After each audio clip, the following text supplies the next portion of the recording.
Good evening, everyone. Today we listen to a new part of the Twin Bandits. Let's start our part. Part 10. The Church. For Detectives Beaver and Breer, each new robbery felt like a failure of their investigative work. But it also added to the pool of knowledge about the after-dark bandit. They realized that he was becoming greedier, favoring banks over betting agencies, and also more daring and reckless. He was hitting targets during the day sometimes, and he'd robbed Heathcote CBC twice in 8 months. Beaver and Breer's working theory was that the bandit was a drug addict or gambler, someone not very strong on investments. In Breer's words, who was spending the money he stole, then pulling another job when cash got low. The detectives recorded the dates of each robbery and the amounts taken. Using this information, they discerned what they thought was a pattern and tried to predict when he would strike again. Beaver thought that the next robbery would fall on April 27th, and he sent a telex dispatch the day before, warning police and county stations to be on high alert. Regarding the offender sought for numerous armed robberies on tab agencies at banks in country areas, it is anticipated that this offender will commit a similar offense in the very near future, Beaver wrote. He urged police to monitor banks and tabs, in particular within half an hour either side of closing time, to be discreet in the surveillance, and to stay off their radios. It appears that this offender has monitored police broadcasts in the past, Beaver wrote. Breer suspected that the target would be Heathcote CBC for a third time. He couldn't say why, it was just a hell of a strong gut feeling, he told me. Sitting at Russell Street Police Headquarters, with nothing pressing on the day's agenda, Breer suggested to Beaver that they drive from Melbourne up to Heathcote, park near the CBC Bank, and watch for the thief. Beaver doubted that the robber would hit Heathcote a third time, however, so the detectives stayed put. Still, Breer was so convinced that Heathcote was the target that he called Senior Constable Ray Koch, one of 2 police officers in the small town. Breer urged him to keep an eye on the bank, and Koch reassured him that he was standing guard. Around 4:40 p.m., 51-year-old Koch was cruising down Heathcote's main street in his squad car when he decided to do another pass by the bank before it closed for the day. Koch gripped the steering wheel with his big hands. He was a strong, stocky man. His friends knew him as a gentle giant who enjoyed spending time with his wife and 4 kids. A pillar of the tight-knit community, he could often be found trap shooting, duck hunting, or drinking beer with friends. Clad in his blue police jacket and trousers, Koch drove up to the brick bank, where he noticed a figure on a side street. It was Peter, who on an impulse had indeed chosen to hit Heathcote a third time, because he knew the bank inside and out. For the previous 2 hours, he had stood at the edge of a nearby football field, watching Koch's police car pass the bank every 30 minutes. Like clockwork, he recalled. Come 4:30, Peter decided to strike, figuring he'd have half an hour to rob the bank before the cop returned. He didn't expect Koch to come back early. Peter had just put his mask on and was walking toward the bank when Koch pulled up. Upon hearing the car door open, Peter ducked behind a small tree, pulled off his mask, and shoved it in his jumper. He'd hoped to appear as a passerby. But then he changed his mind. Instead of trying to blend in, he'd take action. Peter drew the Browning .25 pistol, which he'd come to regard as his lucky gun. It was the same model his father had used in the Eltham Bank shootout, and Peter always kept it cocked and loaded. Koch, now out of his vehicle and clearly facing the after-dark bandit, made for the far side of his car for cover, but Peter came at him and grabbed him by the arm. Coke tried to seize the Browning, and as the men wrestled, Peter's gun hand slid under Coke's armpit and the weapon discharged. Coke was hit in the back of the hip. He dragged Peter to the ground as he fell. When the two men hit the pavement, there was another loud pop. Intense pain seared through Coke's body. Peter has always insisted that both shots were unintentional. As Coke bled under his jacket, Peter hoisted him to his feet, grabbed him by the elbow, and walked him toward the bank.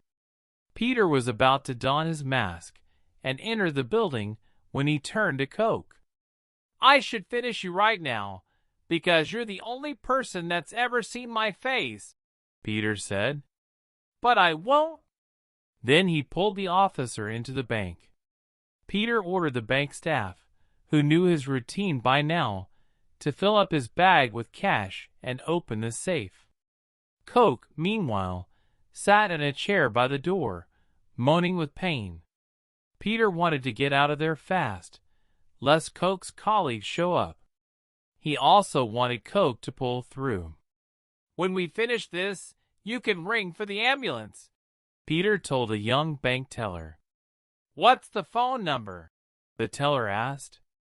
"You idiot!" yelled Peter, kicking the teller's backside. Once again Peter needed a getaway vehicle, and once again ledger keeper Jan Murphy offered the keys to her orange Datsun.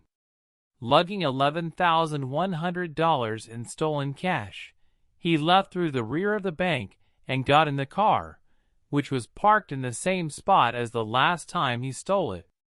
Peter drove the Datsun down a side street, then around the back of the football field and into Heathcote's scrubby fairground, where he'd hidden a black Yamaha motorcycle. Because Doug had sabotaged Peter's personal bike, he lifted this one from a garage the night before. Peter ditched the car and got on the bike just as a police car pulled into the fairground. Behind the wheel was Fred Hobley, the other half of Heathcote's two-man police force, who minutes after Peter fled the bank got the call that Coke had been shot. Peter maneuvered into a ditch and then up an embankment and onto the road, with a cop in pursuit. Hobley lifted his police radio. "I'm chasing the motorbike," he reported. Hobley kept losing sight of Peter on a windy dirt road leading into the forest, but he could follow the dust stirred up by the bike's tires. Peter saw a vehicle up ahead also kicking up a cloud of dust. He turned onto a narrower track, then slowed down. Behind him, the cop car sped past, following the other vehicle's trail. Peter puttered along slowly, drained from the adrenaline rush. After a few miles, he reached a spot where earlier that day he'd cut some tree branches to cover the bike and also stashed a bag of supplies, 2 cans of Coke, some blocks of chocolate, and a portable transistor radio. He grabbed the sack and started into the bush. Doug drove to his brother's farm, grabbed some guns from Peter's shed, and loaded them into his car. Later that evening, Doug was visiting his 17-year-old mistress, Wendy Breen.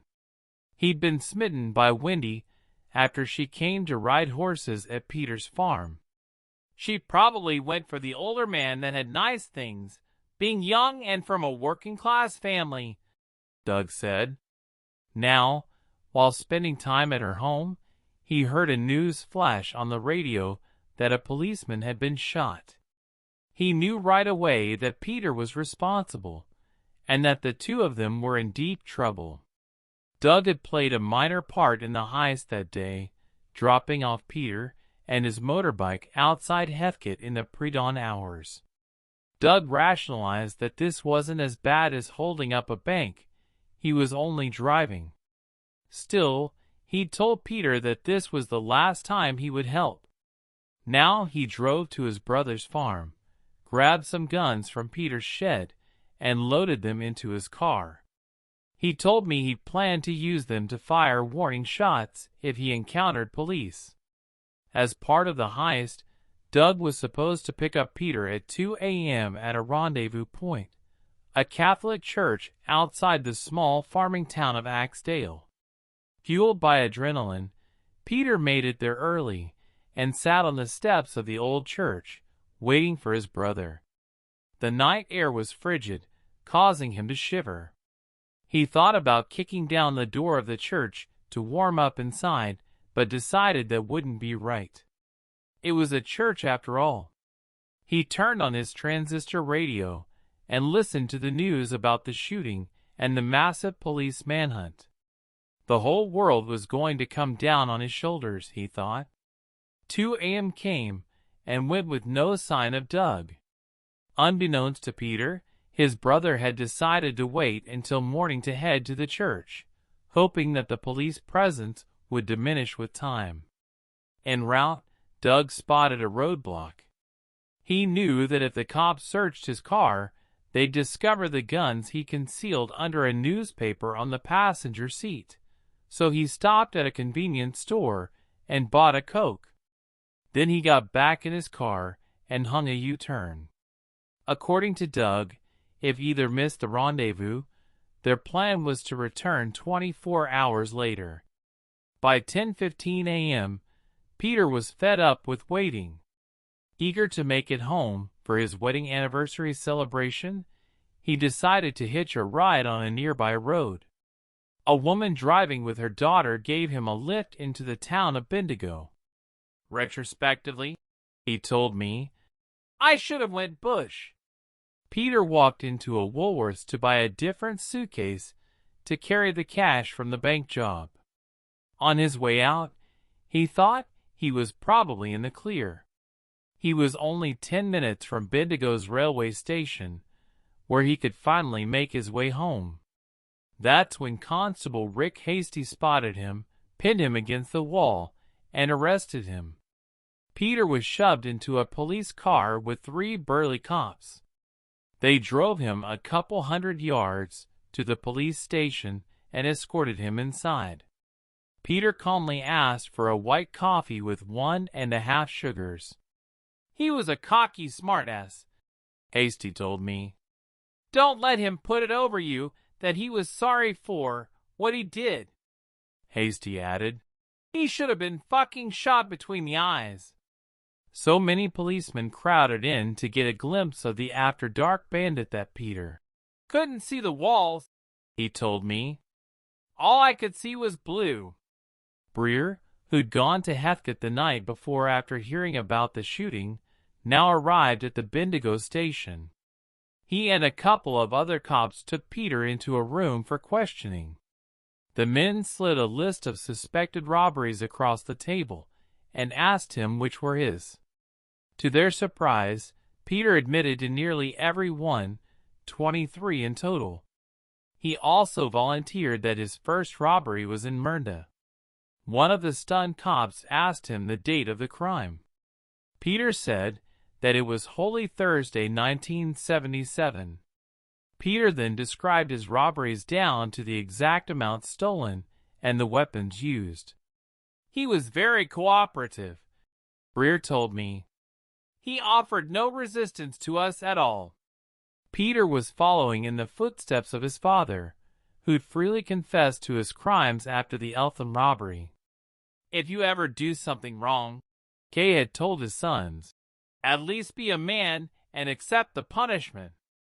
10 hours after Peter's arrest, once the police had searched his home and discovered that he had a twin brother, Detectives Beaver and Breer sat Peter down for a second round of questioning. They said that they believed his twin had been involved in the heists too. Given their recent feuding, Peter had no intention of covering for Doug. Yes, he told the police, his brother was his partner in crime. When Doug saw his name and face on TV, he realized that his brother had ratted him out. He figured that it was Peter's revenge for stealing his car and money at the horse races. I don't think I really trusted people after that, he told me. Doug suspected that the cops would be watching his home, so he spent the next few days moving from motel to motel with Wendy. The police already knew his face, of course, and they had a description of Wendy, which was circulating in the newspapers. A petite blonde, last seen wearing blue jeans and a navy jumper.